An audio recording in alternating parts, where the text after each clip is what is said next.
Hello, good morning, and welcome to the Monday edition of our wonderful Reaper Pro Tips show, wherein we will disclose a fascinating amount of Quindy with only tiny tidbits of Justin and John. Also, I am your host, Anne. Welcome, everyone. How was your Monday?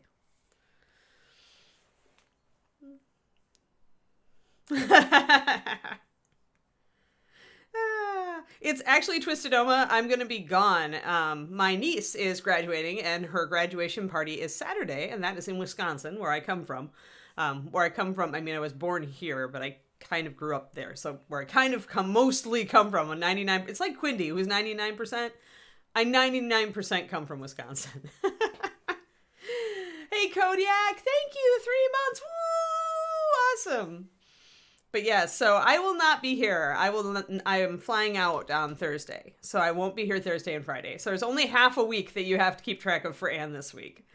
But I'll be back the following Monday. So yes, Quindy. I'm lol today. I'm just like, wee, squirrel brain, wee. Ooh. Yeah, so I'm distracted, like totally distracted forever. But yes, so that's what we're doing. That's where we're at. So yeah, 3 days, man. Make them count. Yeah, I like my niece and nephew a lot. So it's nice to be able to go out there and also it's another excuse to spend time with my family. And because they're in Wisconsin, I do not get to spend much time with them. I haven't seen them since December.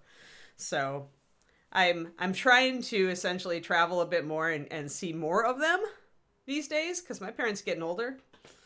So, and my niece and nephew are growing up. I mean, Lauren's going to go off to college, in the fall. And Graham is in the midst of high school. So, they won't be around that much, longer for me to just visit everybody in one place, right? So, because we all know once they go off to college, like, they're off in their own lives, right? Which is awesome. But, means it makes it harder to see them. So yeah. So it'll be fun. It'll be fun. See my mom and dad and my brother and his wife and the kids. And give graduation presents, always fun, and eat cake, always fun also. So yeah, it'll be good. Good family visit.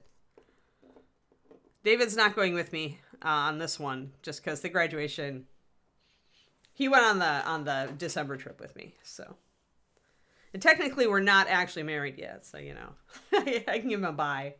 The cake is not a lie. The cake is absolutely going to be there. Mostly because both kids adore cake. So I have faith. I have faith in the cake. Oh, cool. Oh, yeah, Myrtle Beach. Nice. Oh, I know, Allison. I know. I mean, I grew up there. It's ridiculous.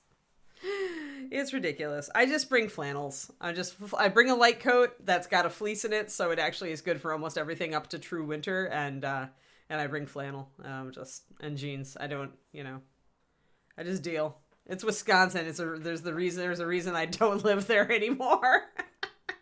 Which isn't fair, actually, because except for the lack of snow, in a lot of ways, this climate isn't it's drier here, which is nice for my allergies in a lot of ways, but yeah. Anyway, we should probably start actually painting something at some point because, it is kind of a show about painting. So, we've got a kitty. Kitty. Now I got to figure out where I put my carbon gray and my moon blue. Moon, where are you? There we go. Luckily, I tend to put things back in the same place they came from. It's a Kuriko. Poof. Hey, Kuro, how is the kitty? Speaking of kitties, did you have a good weekend with the kitty? Is it back to normal? Technically, it's a show about toolboxes. Okay, where's the mimic treasure chest when I need it? That's what we need to paint. I already painted it, but I would paint it again.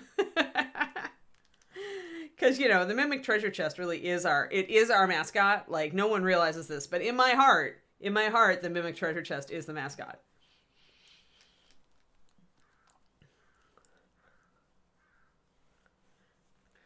Yeah, I mean, it's right here where I am in the South Bay. It's very similar to I say it's similar and reminds me of Wisconsin in the summer because it gets quite cold at night.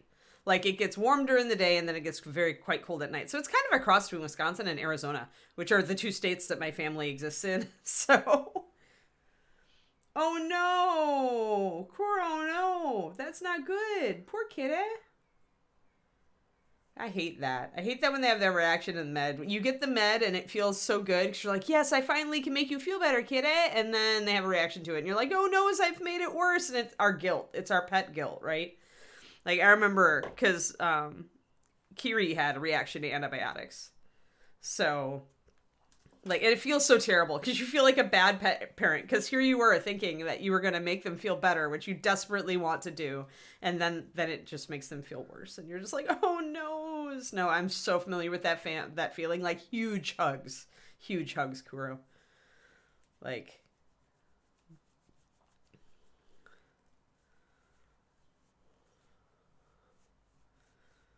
I mean, maybe I'm not sure what's up with him.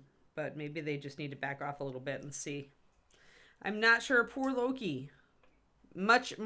Everybody send good thoughts to Kuro's kitty. The kid needs our good get well wishes. He's better than he was. That's good. Yeah, hopefully they can kind of like figure out what the best course is for him now. It is hard when they have a reaction, though. Like, a lot of purebred dogs have reactions to various stuff, too. And mixed breed dogs. They're just mixes of purebreds. It's all the same dog. Dog DNA is dog DNA. But yeah. I was lucky that mine only had minor reactions here and there. And usually it was just, like, this particular med, and then we could fix it. So, yeah, I hope he feels better. Poor kitty. All right, so let's mix up our basic NMM color. I still feel like I do need to go a bit darker with the shadows onto Kitty. But I think I'm going to get everything blocked in. And then I'm going to start lowering the shadows and hitting them a bit darker to see what I can do with them. And again, I do want this to be a really pale NMM. So I'm going there pretty well. But I do feel like I need a little more contrast. Yes, lots of get well thoughts for Loki, please. Having a pet that's sick is so hard. We all want to do the best for our kiddos and our puppers. All right, it's 5 drops of Moon, i.e. Moonstone Blue. Ta-da, this color. And 1 drop of Carbon Gray.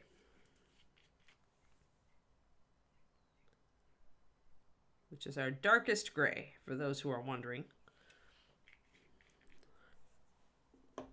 The other reason to buy Carbon Gray is if you like to use black washes over the top of grays to try to make kind of a faux black, this is the perfect color.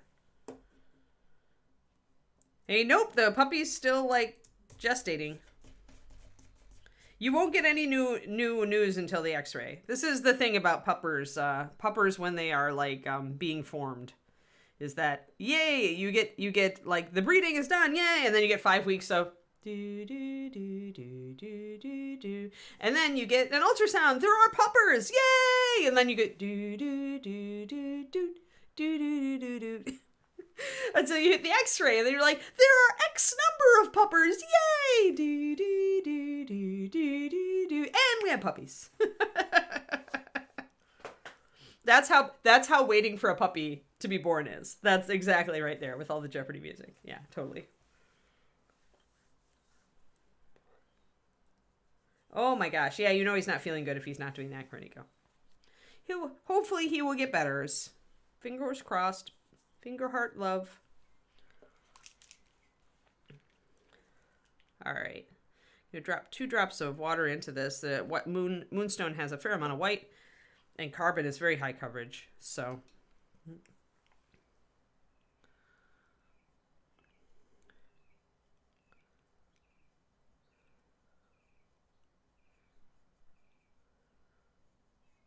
Kuriko, I've decided that the great frustration of my my life in pursuing yarn is going to be the fact that all the yarn is a different size.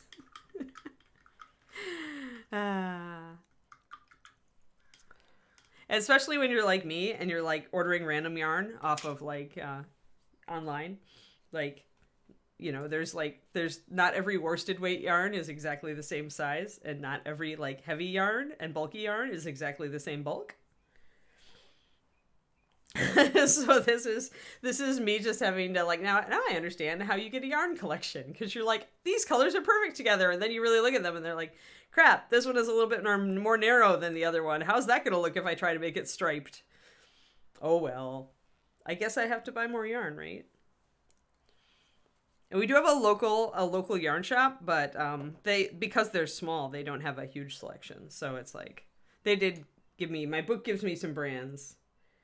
Yeah, we have different terms also. I mean, worsted weight and Aran, A-R-A-N weight, are supposed to be similar, but Aran is a little bit more heavy, but it seems like even different worsted weight yarns are slightly different. So it's like, yeah.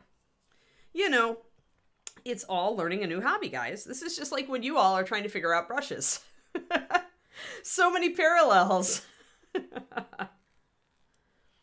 So many parallels. I guess needles are more like brushes, but I feel like yarns, it's like, maybe it's paint consistency. Yes, that's it. So yarn widths are to paint consistency as knitting needles are to brushes. There we are. Yeah, well, that's also a term for a slightly heavier than worsted weight yarn. At least in my one of my knitting books, it says that. Who knows? Anyway, carbon gray.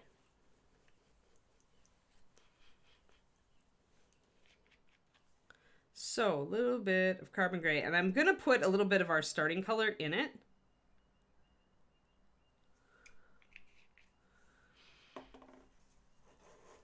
But yes, I love to try and start new things, because it brings me back to how you guys feel when you are like starting out in a hobby or struggling in the hobby.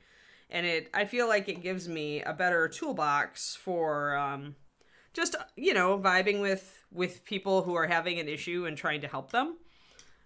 If I can think about my own struggles with, even if it's a different creative pursuit, it's still like, it's the same mindset. And a lot of times when you're struggling, it isn't necessarily anything mechanical. It's more like a mindset thing where it's just like, arg, I just can't learn this, or, oh, this is so frustrating, right? And you're tempted to quit. You're like, why did I ever pick up this hobby? Darn it, maybe I'll just collect unpainted miniatures, stuff like that. Which is fair. You could do that. That's a hobby in itself.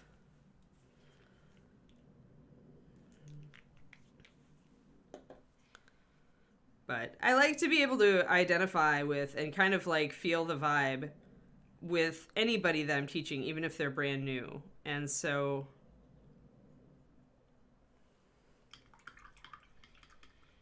oh, nice. Thank you, Grey Wolf. Cheap Joe's has the well palettes in stock. If you want a well palette, like my awesome one here with the tiny wells, you should order them. Cheap Joe's is probably like, why the heck are we selling so many of these? Which I'm happy, because that means they'll stay in stock, right? That means Cheap Joe's will continue to carry the 28 well porcelain palette.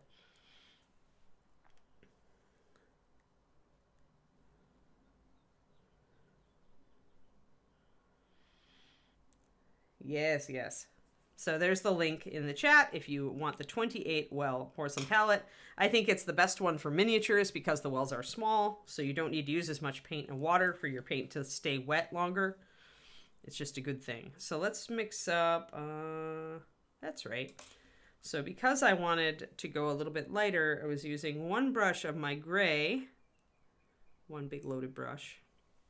And then 2 more drops of Moonstone, because I wanted a bit of a bluer cast to this particular armor, since he's a paladin. And then 1 drop of pure white, and then I'll mix up some pure white and we'll just keep rocking. Rocking with our NMMs. And I tend to say you really want to use like a pentad for NMM at least, because you're going from so dark to so light. You need those intermediate steps. But only the center, like the 2 ends of the pentad are going to be very similar no matter what color of NMM you're doing. You're going to have a near black, which is either probably going to be a dark gray on silver or steel, or a dark brown on other gold tone metallics, like gold, brass, bronze, etc. And you're going to have pure white at the other end. And then you're going to have 3 colors in between. And that's where you go in. I'm selective because I don't want to get too far into this. I'm just like... David is already taunting me, saying I'm going to need a whole extra closet for yarn. I'm like, no! No, I'm not. But I did pick up several different kind of like brands and sizes, so... And I did pick up a couple at my local yarn shop to help support them. Because being able to shop in person, they have some really pretty ones. So they did get me. They got me with the pretty color shifting purpley yarn that I got. Which maybe I'll show you at the end of the stream. Hey Redlinks, how's it going? But yeah, it really is like yarn and paint, right? It's like... Because that's where the colors are. That's where the colors are, and the colors are what attract you to these hobbies. Some people are probably into the tactile sensation, too. I am discovering that that's interesting. I mean, I like very soft things, so... I like my yarns that are really, really soft. Alrighty, so here we are. Here we are with our kitty. Let us get it in focus on our kitty, and let us work on... Boop. Let's work on the helmet. Helmet, back of the arm, we want to kind of get this all set. I want more highlight back here on the reflected light. Let's just start working on all that stuff. And then as we get all of that figured out, we'll go over to the other side of the leg. But, I mean, I'm moderately happy with the NMM right now, but we could get a bit more drama in the NMM. The more drama you have in your NMM, the, like, darker your shadows and brighter your highlights, the, just the more shiny it's going to feel. This is the only time in your life that you want more drama. Unless, of course, you're in theater. Then you want a lot of drama.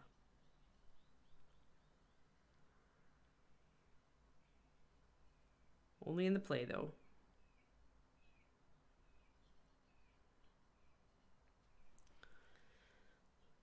Alrighty.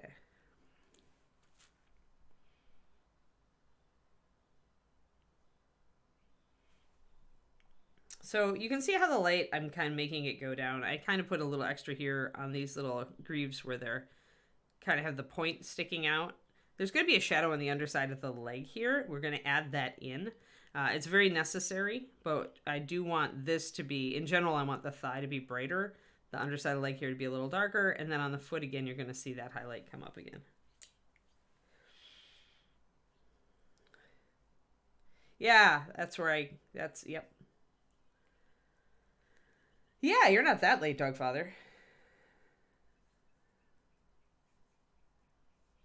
Cool. Yes, I do return it. I shake the brush-on sealer really, really well because it has a matting agent in it. So when you look at it, if you see the beads there stuck in on the bottom, that kind of foggy looking stuff is your matting agent. You want to shake up your brush-on sealer and so you can hear those little agitators click until you see them fall away. If you don't see them fall away, then you want to actually open up the sealer and take your brush handle or like a toothpick or something, kind of dislodge some of that, shake it all up. Then what I usually do is 5 drops of this and 1 drop of water. 4 to 5 drops of this, 1 drop of water. You don't want to thin it a ton or you won't get the benefit, but you do want to thin it a little. So like if I wanted to dislodge those bits, I'd just pop out the top here. It's very easy. Then I would grab an expendable object or a paint brush ferrule that I didn't care about. In this case, one without a sticker on it. And I would kind of sweep it around just sweep it around and dislodge all the goo from the bottom. It's very, very fast and easy. There. Then just kind of rinse out your brush handle. You're good. And you shouldn't have to do this every time. Like, once you loosen up this stuff, it'll stay loose for a while if you're using your sealer regularly. Then pop that right back in. If you want to make sure that that nipple is in, tighten down your cap, like really tight. And if it hasn't been fully seated, you'll hear a small click. If you tighten it down, you're fine. And then give it a good shake. Since you've loosened up the stuff on the bottom, you're going to hear those. You're going to hear that click. You will see that the brush-on sealer gets a little bit of a matter effect if you add a little water to it, Returnip. So this will be a slight satin. It'll have a slightly more life to it if you just apply it straight without shaking. But once you get all of this in solution, you should be kind of an eggshell finish. And if you add just a little bit of water, it'll go more matte. Yep.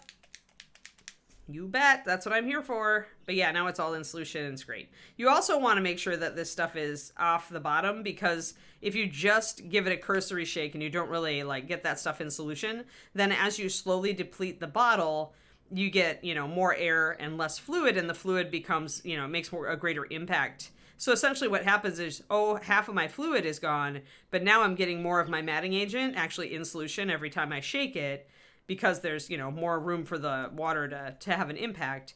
And then suddenly you've got a lot of matting in a much smaller amount of fluid, and it goes frosty. So that's why you must shake these up. And it doesn't matter if there's a tiny bit, like you can see there's a tiny bit of foggy residue still there. That's all right. That's fine. That's not going to influence anything. But that first part where I had a ton of it, when you could see that the beads were trapped there, like that's what you don't want.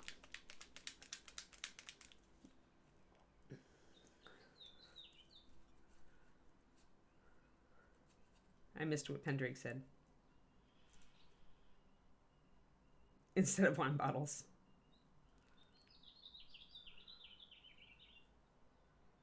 Oh, yarn rack like a wine rack. That's actually what I thought about, because I actually have space in my closet for that, to have a yarn rack. Actually, we have a wine rack we're not using. I should just steal it. Because when we bought this house, it had a wine refrigerator. It had one already installed. So I could totally steal our old wine rack and repurpose it as a yarn rack. It's just not very tall. All right, so then we need our darker color here. So if I paint in a little bit of that really dark carbon gray, I'm just putting a little tiny bit in. I'm going to mix it a little bit with my base coat. Blend it in a tiny bit.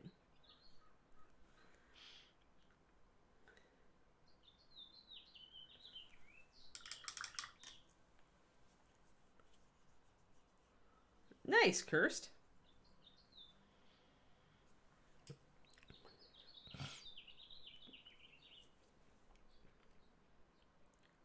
My closest yarn shop makes me drive about 15-20 minutes, but it's not bad.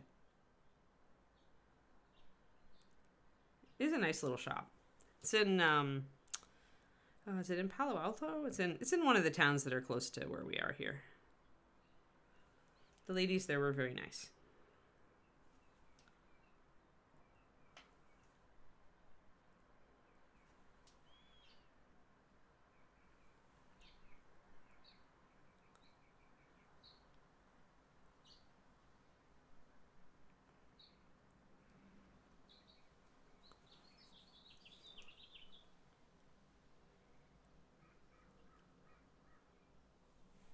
All right, so getting that edge of shadow in now on the inner part.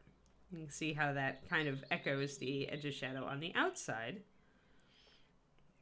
And that's on this side is because it's turning away from the light. Technically, I should keep it a little lighter on the outside because that leg is tilted slightly out, so it would catch more of the light. So I can keep my shadows a little bit lighter here as long as I bring them very dark on the inside. Yep. Yes, we have songbirds. And also they're happy because there's like a ton of plums in this plum tree out here, which are starting to fall into our yard, so I probably should rescue some of them if they're ripe. If the plum tree is going to be like extending fruit in, toward us, then I should take advantage of that fact. Well, the plums have never been my favorite, so I'm going to need to figure out what to do with them.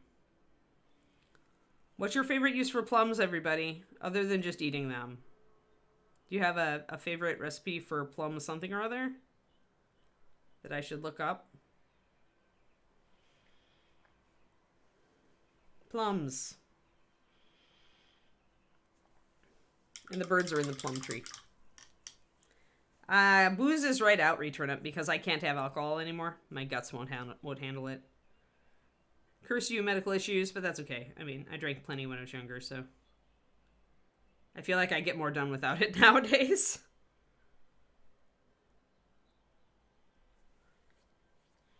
Plum chutney. Oh, that's an interesting idea. I don't think I've ever run into that. Kerniko always has interesting ideas. You are my interesting ideas person, Kerniko. Grabbing a sticky note. Plum chutney. I do love chutneys. So let us... Plum chutney. I can find a recipe for that, I bet. And that's an excuse to make more Indian food.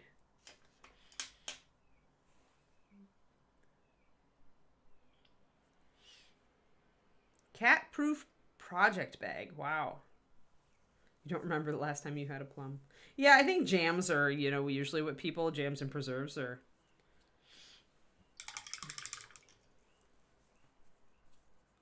You're just the right kind of weird. Yes. It's a shame you don't live closer. We would hang out.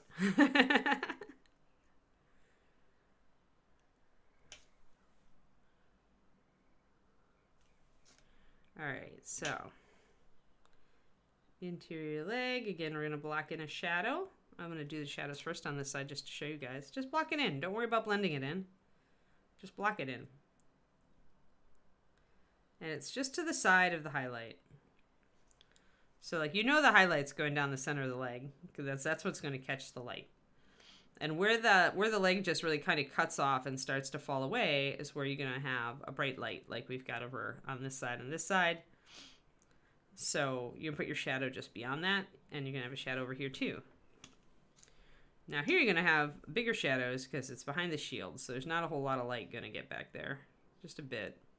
So I'm going to block it in dark. Big dark shadow right here.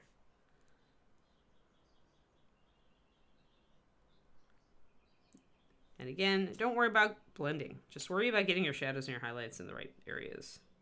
If you don't blend, but you get your highlights and shadows in the correct areas, it's going to look fine. Then you can work on your blending. That said, it's going to look better if you blend, so, don't get frustrated with yourself if it doesn't look like perfect. If you just block it in. But at least you should get the feel for whether you're getting the right effect. Hey, Sentimental Minis. Thank you for the raid. Good to see you. We're doing a kiddo today. We're working on the M&Ms.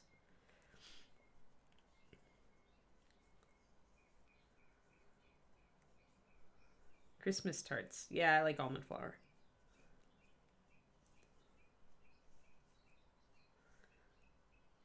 Yes, definitely shout out Sentimental Minis. Sentimental Minis was one of the people who always came to our paint club, guys, at Reaper. So I love seeing Sentimental Minis show up. Definitely support.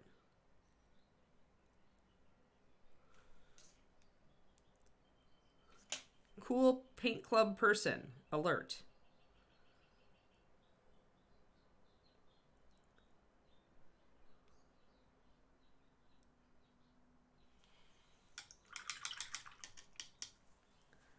No problem.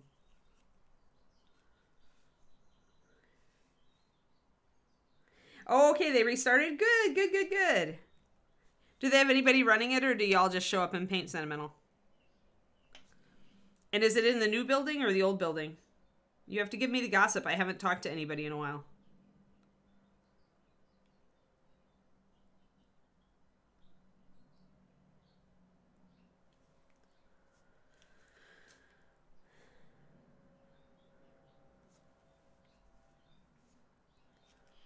Hey there, Trader Legions. And hello, crows.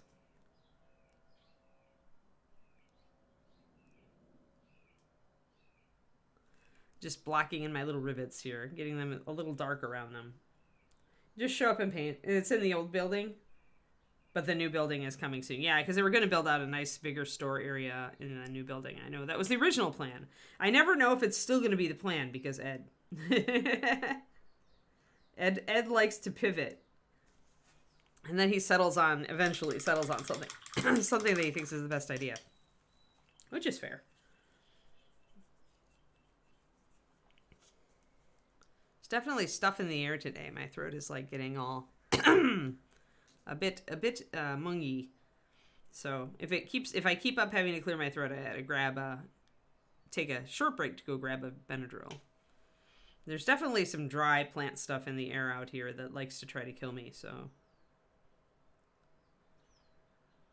So I haven't had a bad one. I haven't had a really bad episode since I moved away from the center of Mountain View, which makes me wonder if it was the redwoods, because there were a lot of redwoods right where we used to live. It's just some sort of dust or plant goo that touches me off. So then you just go over the top of those little rivets with a brighter Ask Justin to send you the pics. Oh, nice.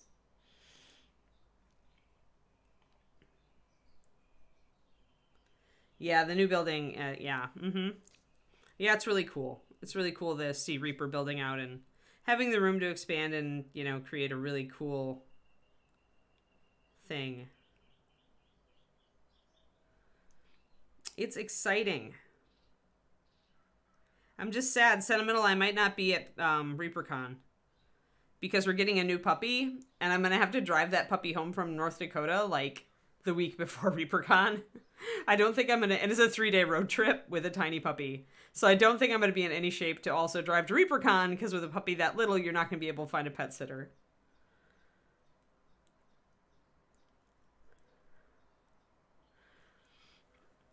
So yeah, so I mean, it would be the first ReaperCon I ever missed, starting with the first one, right? I've never missed a ReaperCon, but this might be it, guys, because after a 3-day road trip, I don't know if I'm ready to turn around with a baby puppy and do another 2-day road trip.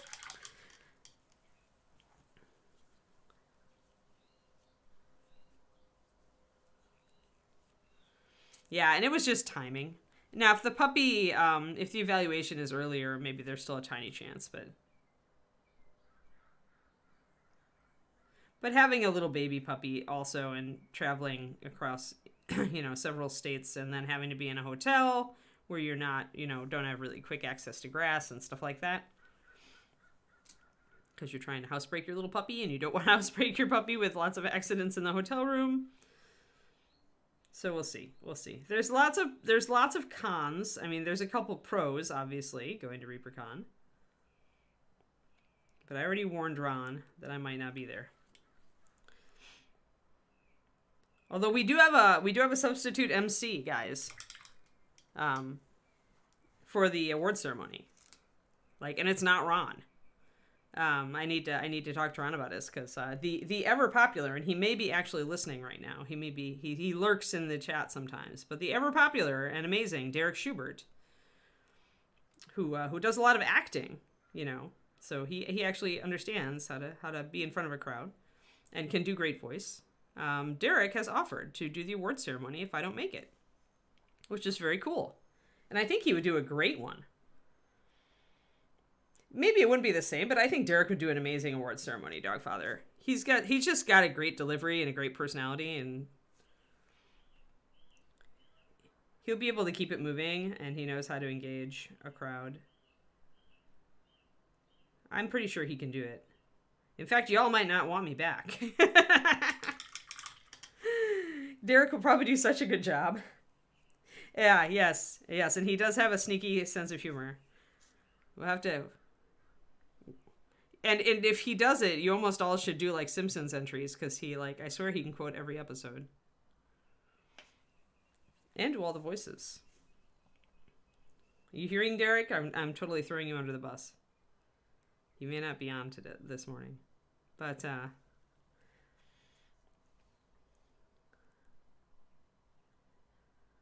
yeah, I was thinking about it, though. If it would have been, 2 or 3 weeks before ReaperCon, I might have been convinced to try the road trip with the puppy. I mean, because I do want the puppy to acclimate to traveling. I do intend to take the puppy to at least one dog show. And that'll involve some driving and staying in hotels. But probably a little bit too much, all front-loaded, all like that. So, yeah. The puppy does come first, and that's why that would be the only thing that would keep me away from ReaperCon. So doing a lining here, guys, to make sure these plates kind of stand out from each other. Then we'll go do the head. I want to get this set up. This leg is not done, but it's at least blocked in now. So I can work on it.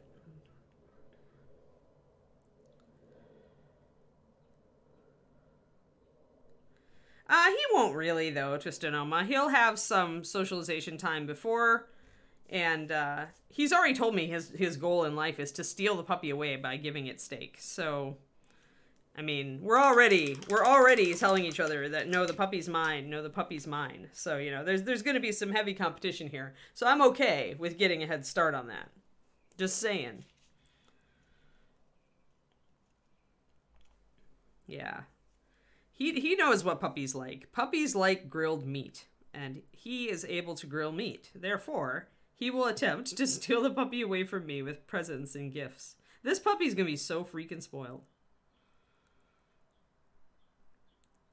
I mean, well trained as well, but also, I'm sorry, freaking spoiled. Kiri always got a portion of what we ate. Like, she had to go and sit on her pillow and wait until we were done eating. But she always got a little bit of burger or a little bit of steak or a little bit of pork belly. Her favorite was the pork belly. Her favorite used to be duck until she discovered pork belly. And then she's like, oh, okay, duck, you're number 2. Duck is number 2.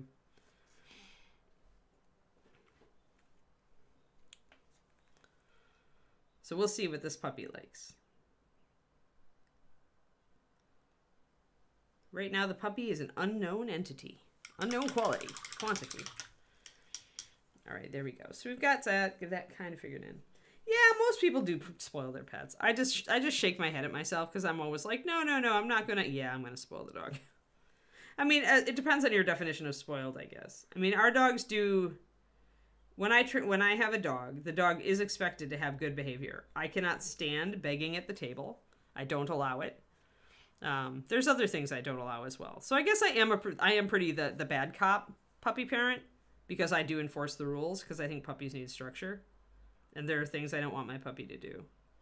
But I also give my puppy all the tasty treats and make treats for the puppy and buy treats for the puppy and spend a lot of time with the puppy and train the puppy and walk the puppy and yeah, you know. So.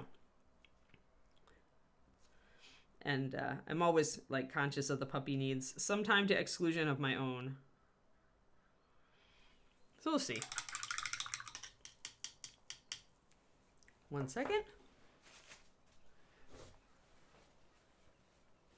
Whew! Yeah, it's that time of year. I got the window open. All right, I'm actually going to close the window because I don't need it. Y'all can see my flannel really close there. There, close the window. There, that will help. Woof, thank you. I need all the blessings I can get. Yeah, but I mean, the pack isn't related to other unfamiliar dogs, though, Dogfather. Right? And sometimes when you've got a lot of dogs, I find that it makes it harder to work with a new dog. With Thorny, I think our one of our older dogs did have reactivity issues, and it was harder to work with him. You know, had to make the time. We had to do it separate from all the other dogs, because otherwise they'll never learn to stand on their own. And having the other dogs around can sometimes cause more issues. Yeah, it's hard. It's hard. I mean, good on you keeping up the trying to help. One thing I'll say about the housebreaking, I thought Kiri, when she was a puppy, was having trouble with housebreaking. It turned out she actually had a UTI. So make sure you probably know this. You've had dogs and you have tons of dogs. You know to check and make sure it's not something medical. Otherwise, I know how it can be hard. And I wish you luck. I hope the pup comes along.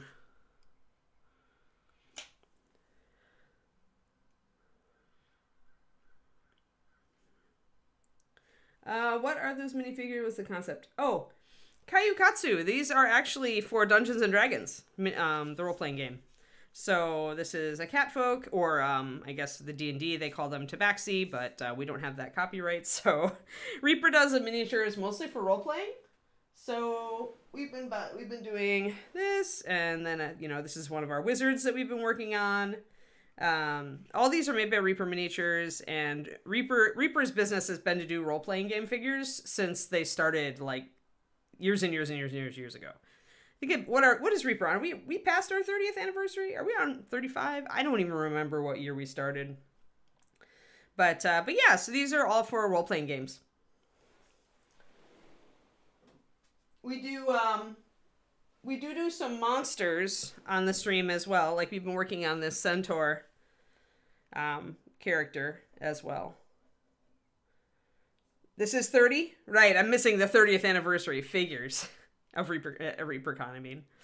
But yeah, so we do a bunch of different like monster and player characters for role-playing games. But yeah, thanks for asking, Katsu. And welcome. We do this stream every weekday. I do a different character every day. We've got like a 6 model rotation. So right now I'm working on the armor for the kitty. Yeah, it's hard when you've got 6 to make time for the one, apart from all the others.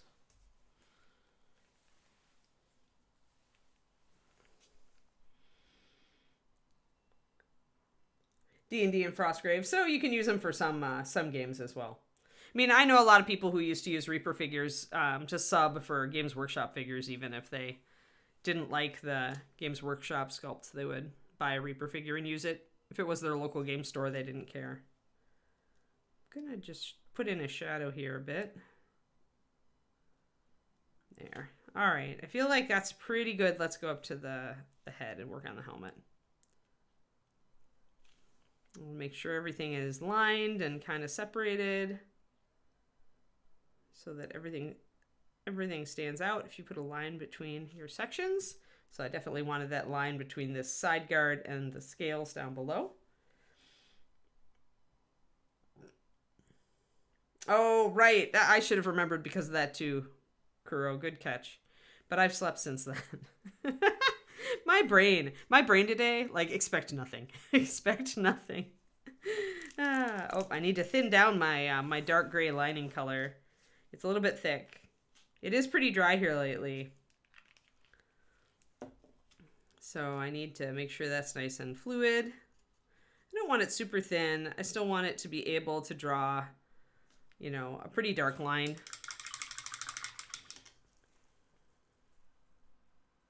Only Reaper minis, yeah. Yeah, I've known people like that also return it, for sure. It can be hard to rank them up, but it just depends. Oh, July 4th, yeah. Thank you, Quindy. July 4th, 1992. I knew it was 4th of July because that was always Reaper's birthday. When I was at the company. But I couldn't remember the year.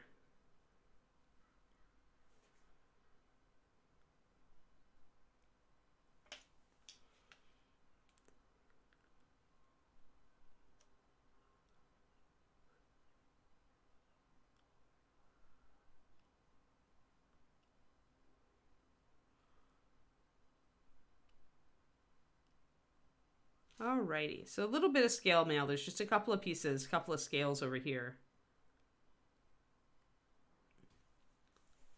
And we want to line around those to make sure they have a nice crisp, so those triangles look crisp.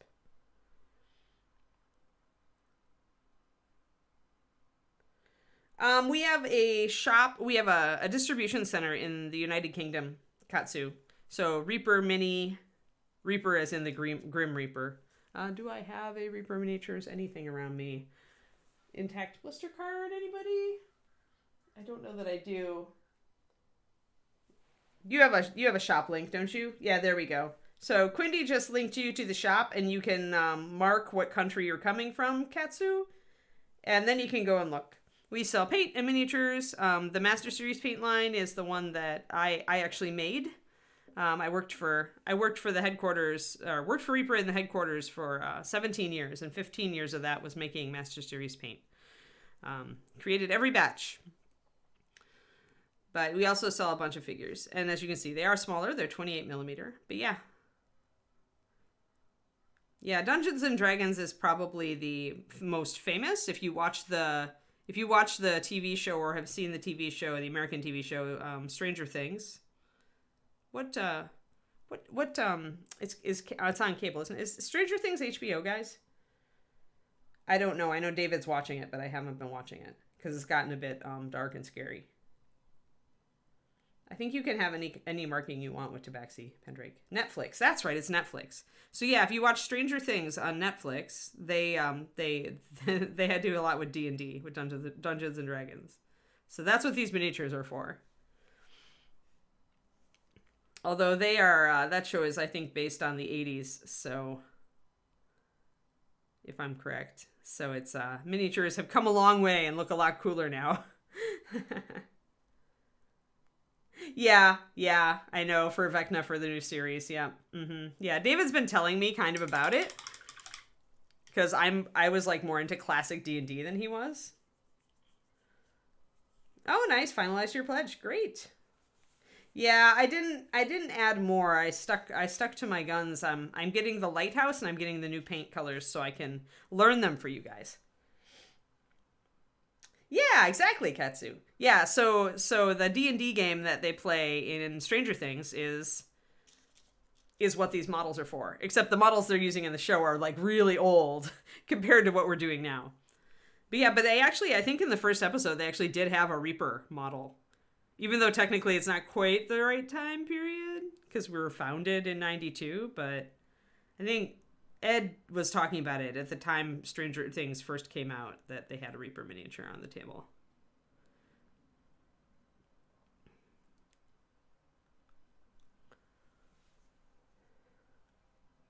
Yep. Yep. Yeah, exactly. You know, everybody does things differently, though, Babel.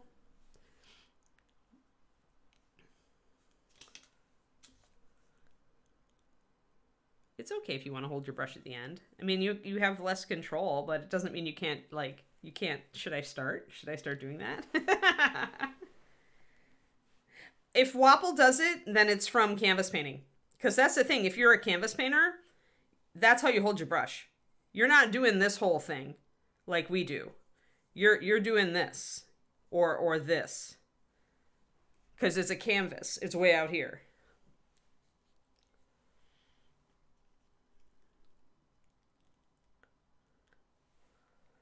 Oh, they're using one of Bob's figures right now? Cool. Yeah, so... Yeah, Stranger Things totally giving us product placement watch, to quote The Onion. Thanks, Stranger Things. Also, Stranger Things, another show that is making miniature painting and miniatures in general, inserting them into the popular culture.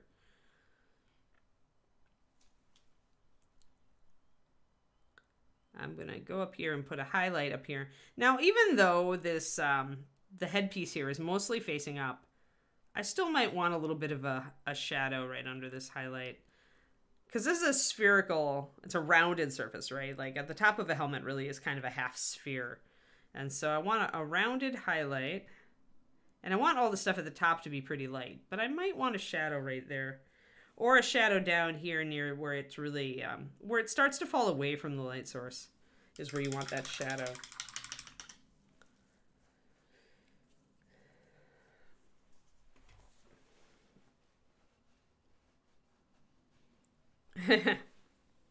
Yeah, I pledged very little because I am I'm an Ann of very little, excess funds. So I figured the lighthouse was really cool. I had to hesitate over the dragon. Like, I seriously was still looking at the dragon, but because it's a really cool dragon. But then I really think the lighthouse is cool, and I love terrain. Terrain is my secret love, my not so secret love. So I'm going to blend in a little bit of that darker shadow here. Let's get down closer.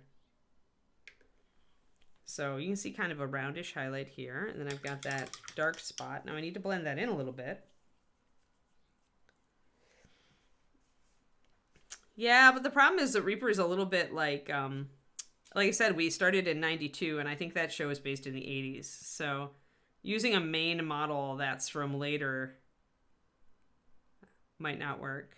I don't know what their I don't know how true they're being, right? As far as to actual release dates of models they use.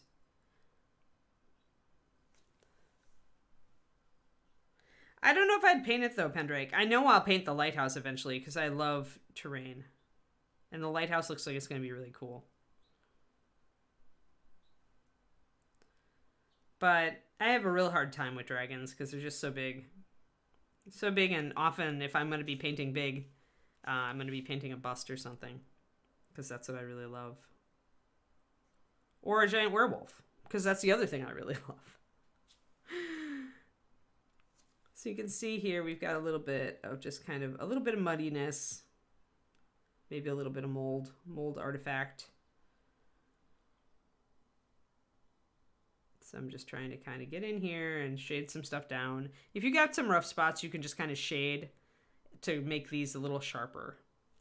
Like if the edge of one of these plates is maybe a little bit garbly, then you can just put a line in and kind of crisp it up with your highlighted shading. We call that paint plastic surgery.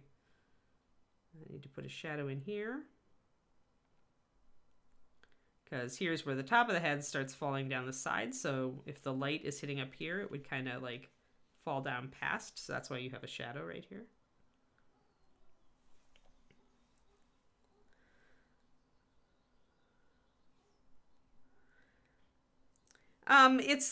If you want to start just painting, yeah, there's a starter set for D&D. So if you want to learn to play D&D, I think their starter sets are pretty decent. If you want to start miniature painting, because they're related hobbies, but they're two different hobbies, Reaper does a learn to paint kit. I don't know, D&D might also have a branded learn to paint kit, but I don't know how good it is. I've never looked at it. I know that ours is very good because Rhonda wrote it, and she is very good at explaining stuff.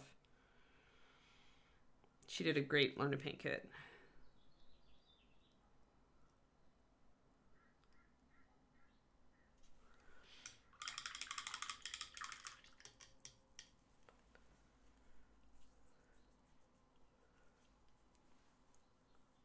Oh, there we go. Thanks for the link in chat there. Katsu, Quindy just dropped a Learn to Paint Kit link. And that gives you, essentially, Reaper's Learn to Paint Kit gives you like paints and brushes and some figures to practice on for a very, very low price. I mean, you end up getting a big discount compared to if you bought it separately. All right.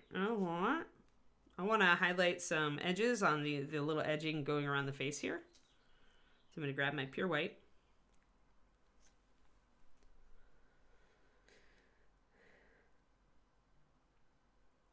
Makes sense, Korniko. Thanks, Kodiak. Yeah, Kodiak says they really like the Learn to Paint kits. The instructions are really the really good thing. They're very detailed. They really set you up for success. And if you ever have any questions, Katsu, if you do start painting, this show, even though I do paint models while we sit here, but I am also here to answer questions. So you can always bring your painting questions here if you take up the hobby. Because there are definitely different levels. You know, you can choose to just paint very simple figures that make you happy, or you can get really good. Like if you start looking at some sites, it'll blow your mind what people are doing with miniatures nowadays.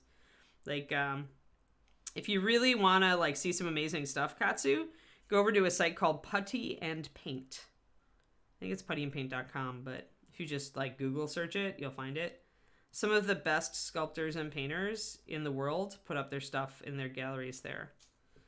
And that'll blow your mind pretty much how amazing people, how good they are at this hobby.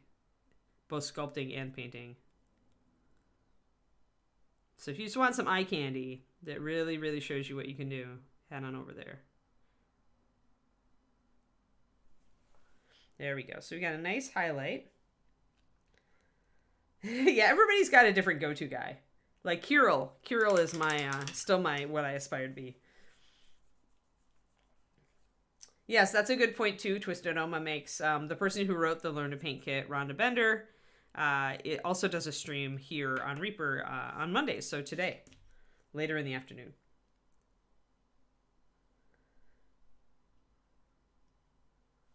Oh, nice, War Shadow. Yeah, that's what David did too.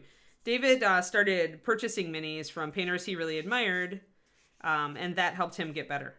Because then he could look at the model in his hand and see more what the artist had done. So, all right, so the back of the ears here kind of turned away from the light, so I need a little bit more of a shadow here. Let's back up a little bit. There we go. So I want to put in a darker shadow and a darker shadow. Since my light is kind of coming from, you know, front to back, I'm just going to do that. Again, that shadow right where it drops back.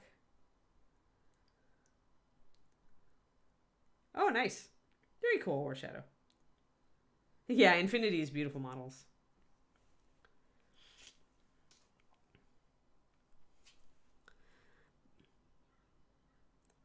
But yeah, it's awesome when you can get a painted figure done by one of your favorite miniatures artists. And usually, I mean, as far as art goes, they're pretty affordable too. It's nowhere near as much as you'd pay for a painting.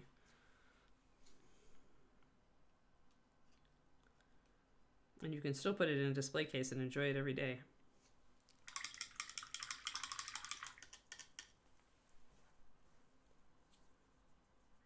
Oh, sure.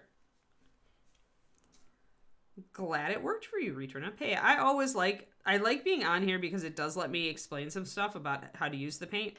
I know that Reaper's got a lot of balls in the air at any given time, and sometimes they haven't had the time to really like give you a user's guide to some products. So I am happy to be that person, as I have time on the stream to talk to you about how to use various products. Take advantage of me. Utilize the knowledge base. I am the knowledge base. We always have the best streams when people ask lots of questions. Like, in my opinion, those are the best streams. Even if we go off topic, even if we end up not talking about the model that we are painting, I prefer the streams where I'm answering a ton of questions because I think they're super high value.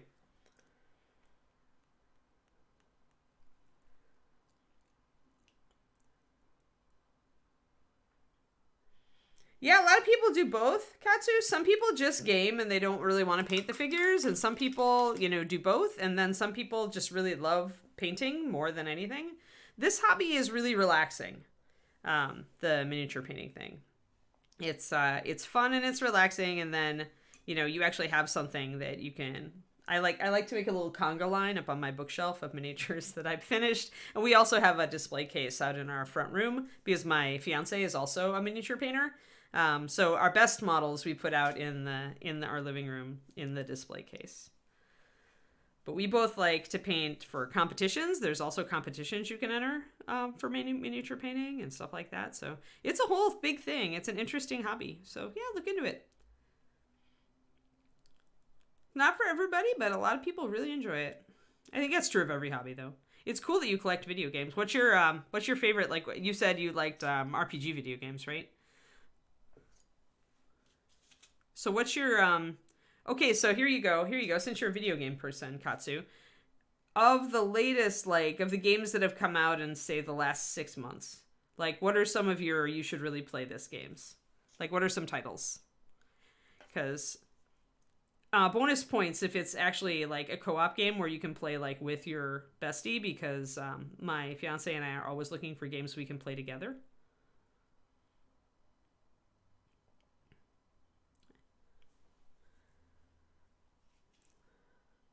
We talk about everything plus painting on my stream. This is true. This is true. Oh, it wasn't Sealer Alchemy at all, Grey Wolf. It was just how to use it. Just like, you could always go back. And just thin it a little bit. Shake it up really well. Use the butt end of a brush to stir any like stuff stuck on the bottom into the main body of the stuff, and then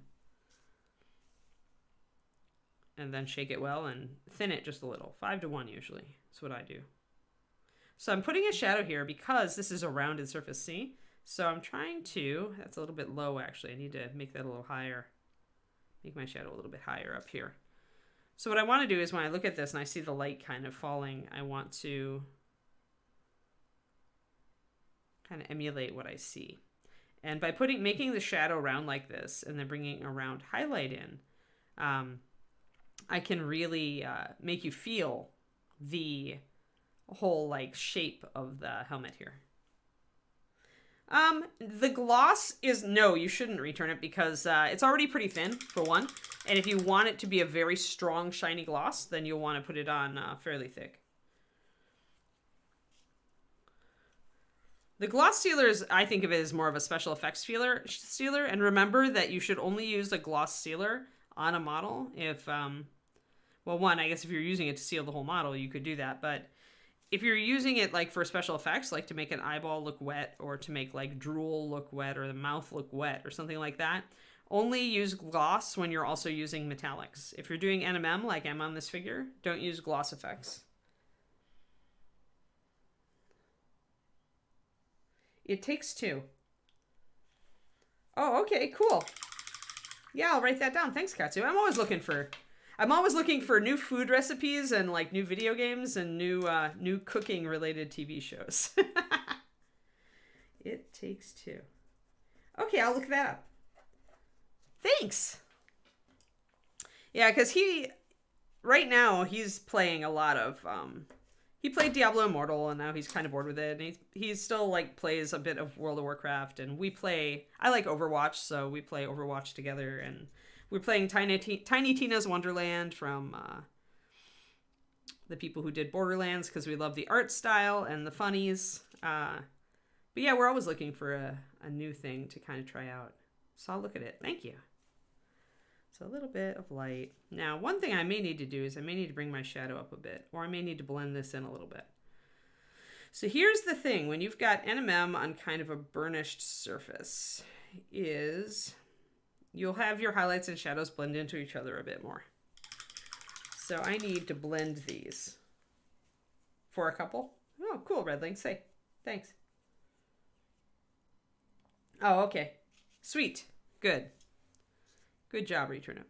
Good job for learning. You get our learning award for the day. So I'm just going to take my kind of middle highlight and paint it over the edge here a little bit to blend our white in with a highlight. You can see how that's starting to just blend that in.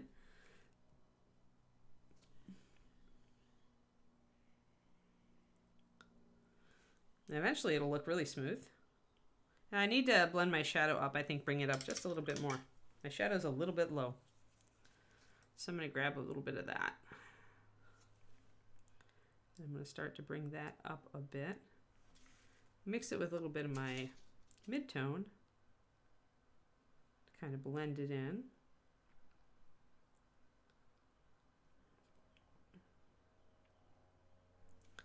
Then I'll bring my highlight back and kind of blend in the other way.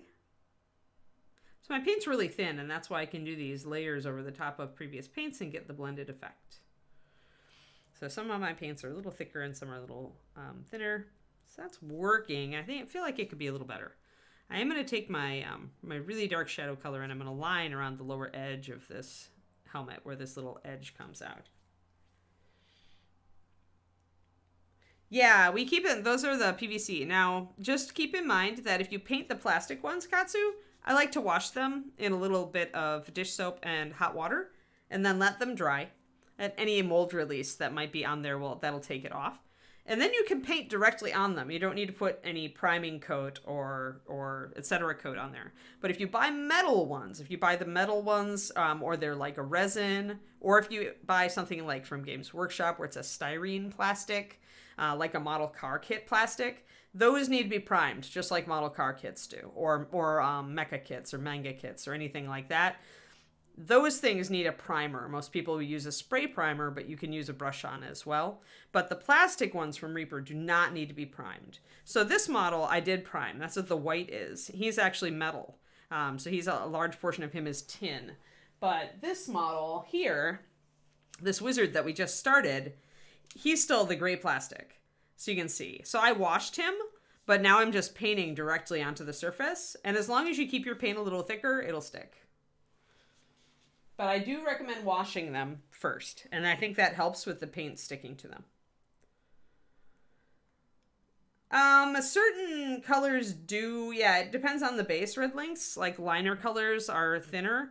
You'll find most Reaper colors, however, are in a very similar viscosity situation. It may not seem like it because as paint ages, it thickens.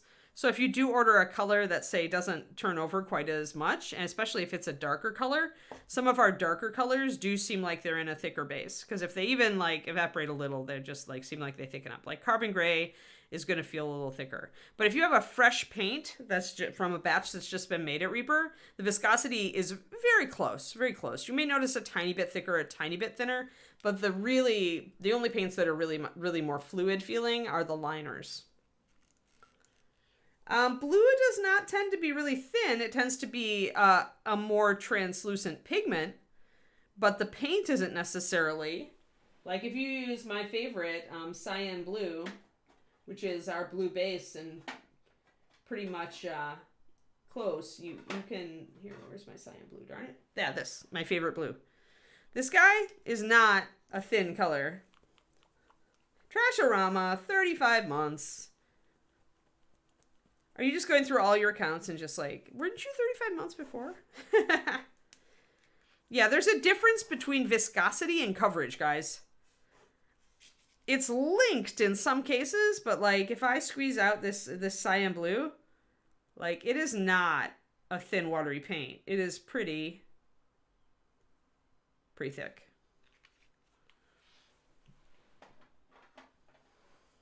So yeah. So viscosity is like, but there are plenty of paints that seem thicker, but that once you add just like a drop of water to, you can see they're very transparent. So, like I said, viscosity in some paints, okay, in some paint lines, like Vallejo, viscosity and coverage are definitely tied together. Vallejo paint is thicker out of the bottle. It's a bit goopier, feels kind of plasticky, and that is tied to why it has greater coverage. But when you're dealing with Master Series, all of our bases are kind of sourced from the same direction, and we don't go for a very thick plasticky base. So with Reaper, it's the pigments that are going to give you usually a better coverage, but it's not they aren't like, the color isn't going to vary by viscosity, like the viscosity is not going to vary that much. So transparency and viscosity and in Reaper are two different things. Trash just has infinite accounts. Just infinite. It's just give him the infinity sign and be done. Alrighty. And since I put that drop of paint there and I'm not going to use it, but I don't want it to dry on my palette, I'm going to get some water in my brush and just kind of go around it. Make a puddle of water just around the paint. And that will keep it from drying on the palette until I rinse it off. It's hot dog mustard. Oh dear. But that was just an example because I've used Vallejo, so I know the viscosity is much thicker. All right, so let's get this back of this helmet figured out. So I want this liner.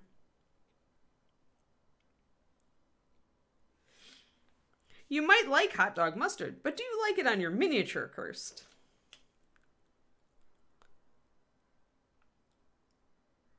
The type of paint that people use around here is weird.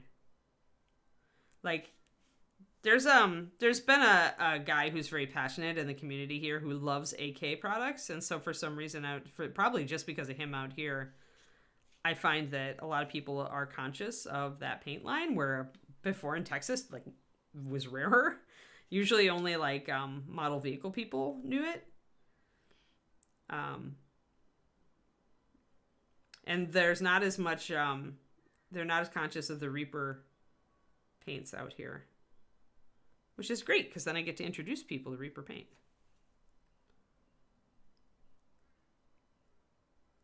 Just darkening up my shadow just a little bit more.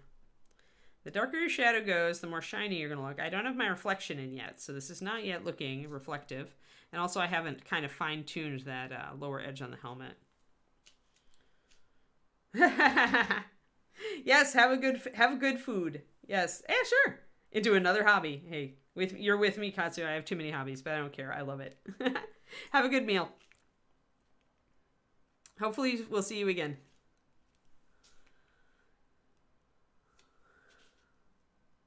Pop a bright highlight here, right there on the bottom.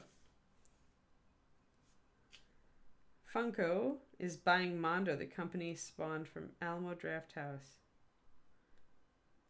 Oh, interesting.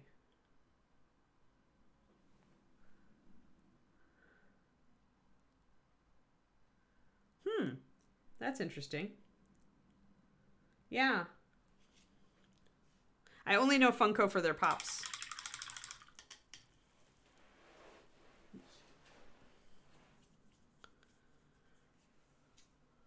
Like I have a couple of pops. Mostly wolf and dog related pops. Actually all wolf and dog related pops.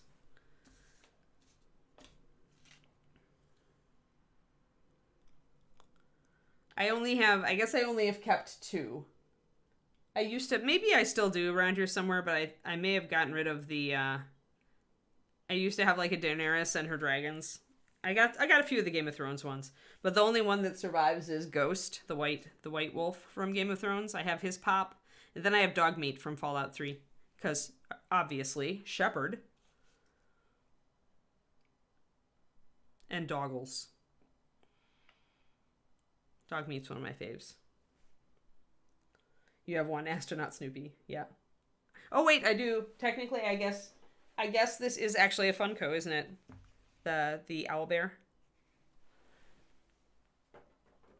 My purple owlbear that sits behind me. Oh yeah. All right, have a great day too, Babel. We'll see you tomorrow, maybe. Hopefully. Mm-hmm. Aww. Oh, I believe that the panther is probably adorable. I'm not a fan of the humans, like they don't for me, but the animals are adorable. But then again, I've never felt like people are cute. It's always the animals.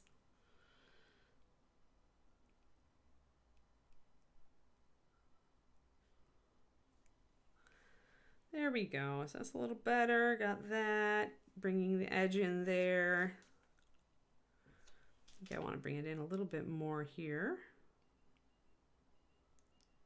Darken down that shadow.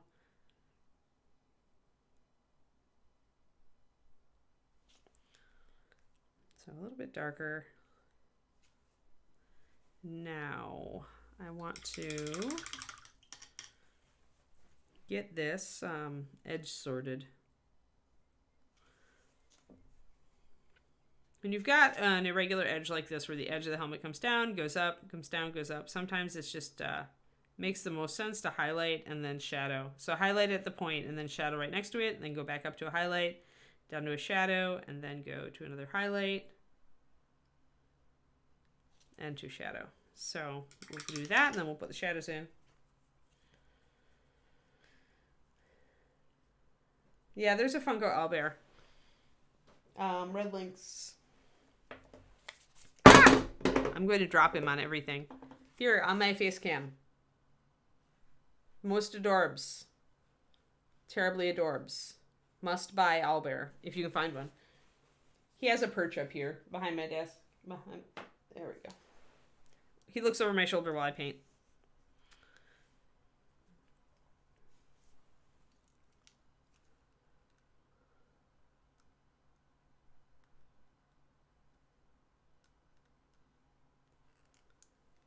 Yeah, I wasn't into the bullet, but I love the owlbear. The owlbear's adorbs. I like owlbears, though. I will admit. I cannot lie. I do love a cute owlbear. I almost, and I didn't go for the owlbear level on the Reaper Kickstarter, and I'm thinking about it. I'm thinking about getting the owlbears.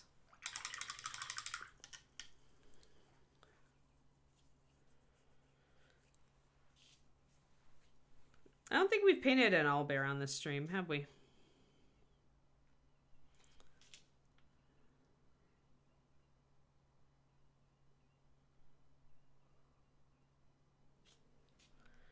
So a little bit more highlight there.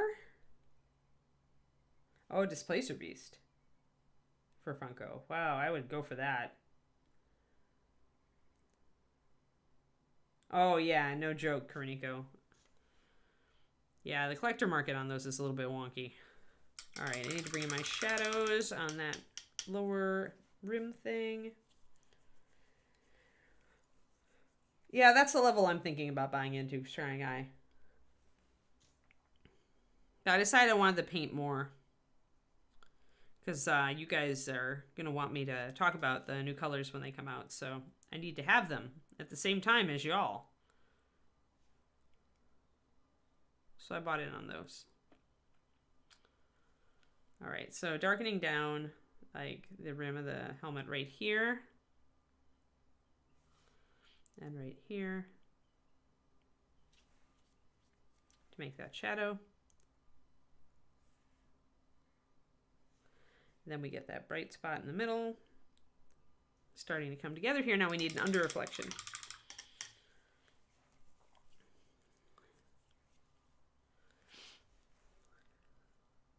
So just for those of you who stopped in but then stopped in later, I will not be here Thursday and Friday this week. I'm going back to Wisconsin to go to my niece's graduation party.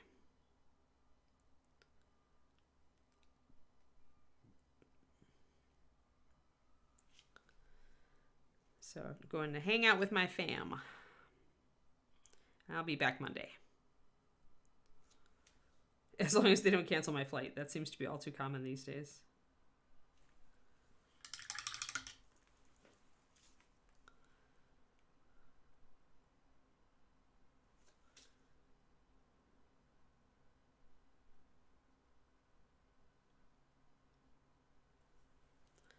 Trying to get this to read. Sometimes you have to go back and forth.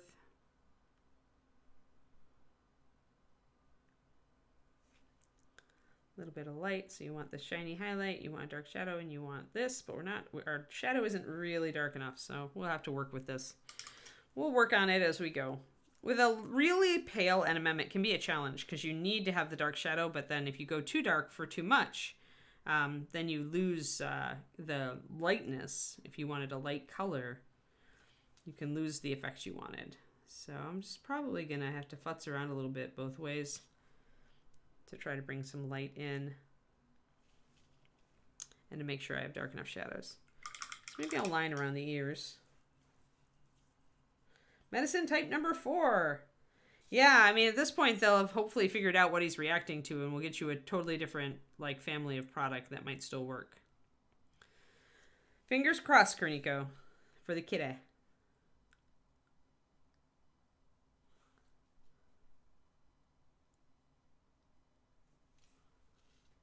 I'm going to put in a dark area here because these ears would be separate pieces on the helmet. So you can totally put it in a seam there.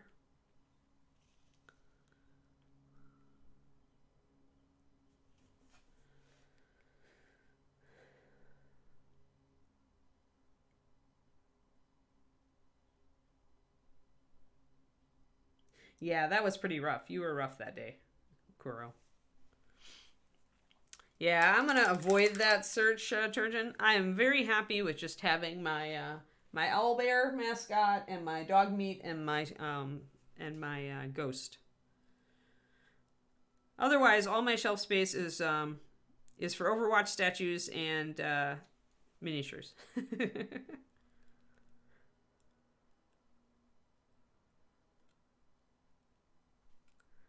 All right, so let's do some highlight on the bottom of these ears a bit. Because they'd be getting a little light coming back up from the environment.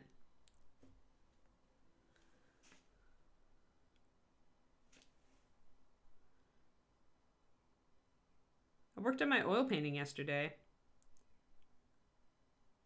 Still, I'm going to have to... Even though I'm thinning it where I really want it to be, it's still, I feel like the matte varnish is definitely necessary for me. There we go. We have nice little reflective triangles now on the ears. And actually, the part of the model that I painted this weekend is safe for work. So maybe I'll go and run and get it from the other room to show you guys. The entire model is not safe for work, so I have to be careful to keep my finger over the parts of it that are not good to show on Twitch, but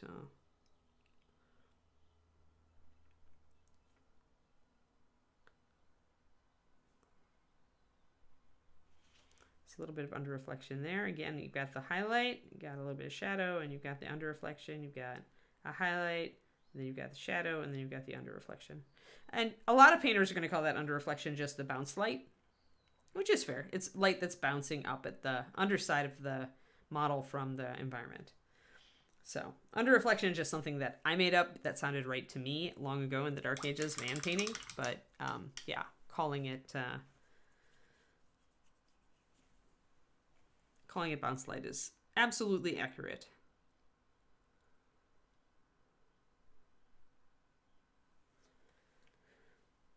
Ha! Oh, you're fine, Kuro. We would have given you, we would have cut you slack. Kindi would not have auto-banned you. She would have considered your state of kidde care tiredness. At least so I believe. Maybe Quindy is more evil than I think. But when it comes to kiddes, I don't think Quindy is evil.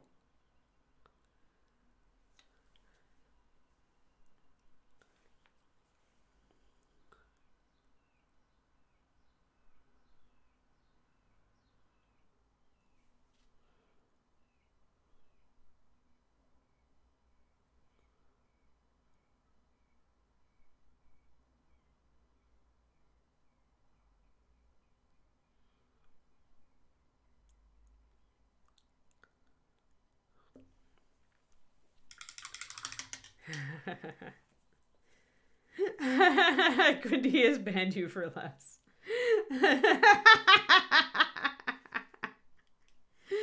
Oh, you guys. Burgundy wine. Burgundy wine, which is the shadow for Red Violet in the Reaper Master Series core line. Violet Red is 9026. Burgundy wine is 9025. Mix the two together if you don't need it quite as dark. And then use Violet Red to highlight if you want a saturated highlight.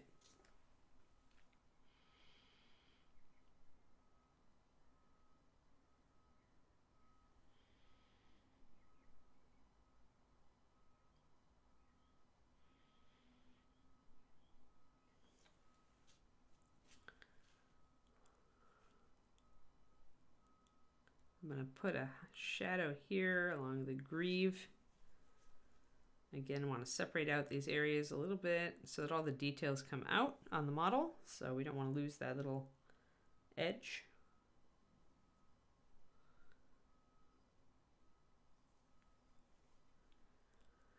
Feeling a little happier with the back of the helmet now. I think it looks pretty good. I'm going to shade underneath these little triangles, the scale mail. Put a shadow right under the edge, and I'm only going to bring up the very edge of the little triangles with highlights. Because it's mostly recessed.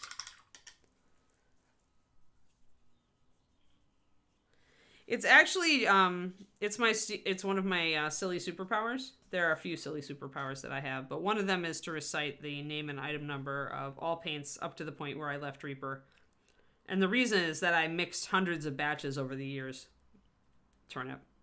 So when you spend 17 years, when you spend 15 years mixing paint and having to write the item number on top of the bucket, you quickly memorized what the item number and the name of the paint are.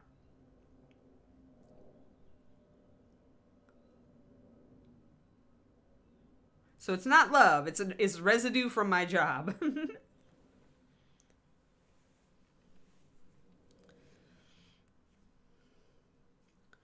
Actually, that was something I told yesterday. We had paint club. We hosted our paint club here at the house, and we had 2 new people come who I met at KublaCon, who are part of the local painting scene. And one of them was like, "Oh yeah, what Reaper color is this closest to?" And I just glanced at it, and I was like, "That would be 94, 19, tropical blue." He's like, ah! He wasn't even using Reaper colors. He just wanted to know which one was closest. It was very funny. Yeah, right. You just learn it, right? It's just you absorb the information from your job because you write it or you read it over and over, Kirst. So that's totally... it just happens to make me very useful on stream because I can instantly tell you not only the name but the item number so you can go and buy exactly the right thing. So we're going to bring in some highlights down here on the edges to start bringing up the highlight here. So as I'm highlighting in this way, I'm sending a message to the viewer that although there is some light falling back here on the back of the figure, the much stronger light source is coming from the front. I'm fudging that in some places just to get a better effect, in my opinion. On a 28mm though, I have a little leeway for fudge. since we're kind of exaggerating stuff because we have such tiny models anyway.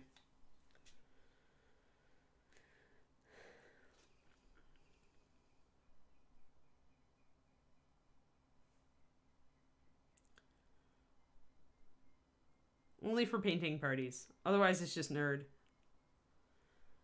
See, I have no idea about all the birds I hear singing outside my window. My usual Da Vinci Series 10 size one. I have like flirtations with other brushes, but when I just need to grab a brush by default, I just do it. This is the really worn one though. I have to. Oh, there's the scrub jay, guys. The big blue bird. The triple B, big blue bird. He's looking at those plums. He's like, yeah, these plums, they look tasty. I love the big blue bird. Time check. Yeah, I got you.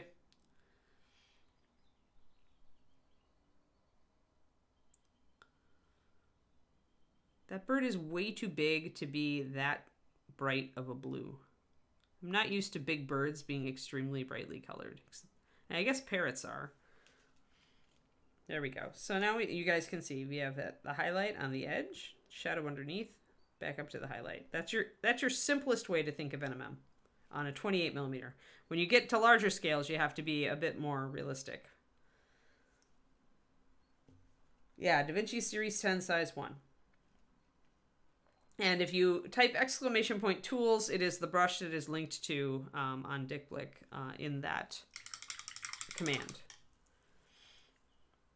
It's just a very long, thin brush. So the thing to ask yourself, Turnip, is how thin are you using your paint?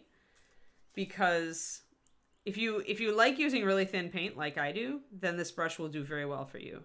But if you're doing a wet palette and you like your paint a little bit thicker, then this may not be the right brush for you. Because usually thin paint, thin brush.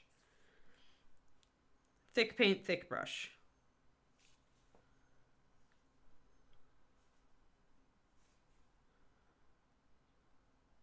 Interesting. That's really cool, Kariniko. Maybe I'll check it out just to learn what my birdies are.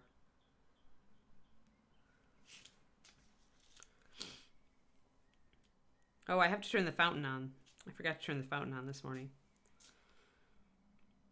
I'm trying to get everybody, all the wildlife, used to the fountain, since we just put it in last week.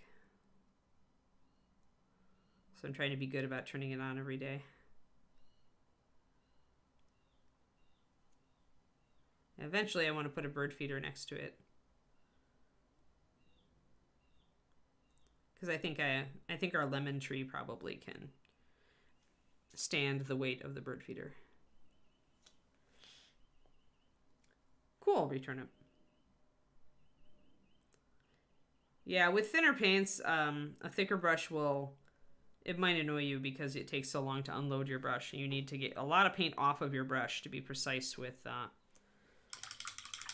thin paint. Gotcha. No, I know. I started a little late, so I ran a little late. We're pretty good there. We did set up most of the head, though we didn't get the side over here yet.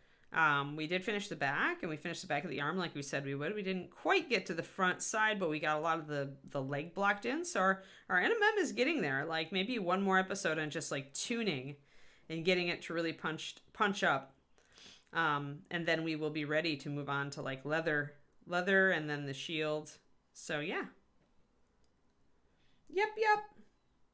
I am good. So that's what we did today, everybody. And our kitty is starting to be really cool kitty. Like we're starting to really see kind of the metal and how it works. I still feel like I need more work on the top of the helmet here to get maybe a dark shadow up there. I washed out a lot of mine. I think I need more contrast on the top of the head. But other than that, pretty happy. Need to decide if I'm going to go for a purple shield with a ball of yarn, or if I want the ball of yarn itself to be purple and the shield to be maybe black or something else. Black or white or something. I don't know. I have to think about it. But yes, thanks everybody. So tomorrow is Madame Delia Day. We were working on kind of the gold, blocking in a lot of the gold. We did the black last time. So we're blocking in some of our gold freehand now. And I'm still debating on whether to do freehand on the back of the model and what kind of freehand I want to do. I may duplicate what I did on the front, on the back. But yeah, we're moving right along on her. She's coming along very well. But I'm happy to be getting some of this gold etched in here. And I need to figure out that too. So we'll probably work on some NMM gold tomorrow on her. We may also do some freehand. Thank you all for tuning in, and I hope that you have a lovely Monday start to your week, and we will see you again tomorrow. All right, everybody, have a good one.